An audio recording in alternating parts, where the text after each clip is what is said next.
ജനുവരിയിൽ ആളിക്കത്തിയ സർക്കാർ വിരുദ്ധ പ്രക്ഷോഭത്തിനിടെ ആരാധനാലയങ്ങൾ ആക്രമിച്ച കേസിൽ 2 പേരുടെ കൂടി വധശിക്ഷ നടപ്പാക്കുകയാണ് ഇറാൻ. നമുക്കറിയാം, വധശിക്ഷയുമായി ബന്ധപ്പെട്ട് കുപ്രസിദ്ധി നേടിയ ഒരു രാജ്യമാണ് ഇറാൻ.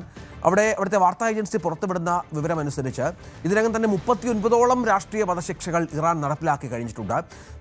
ഇത് ഇപ്പോൾ ഈ 2 വധശിക്ഷകൾ നടപ്പിലാക്കുന്നത് 2 പേരുടെ പേര് പുറത്തുവിട്ടിട്ടുണ്ട്. മഹറാദ് മുഹമ്മദി നിയയും അഷ്കാൻ മാലേക്കിയും എന്നീ 2 പേരെയാണ് വധിച്ചത്.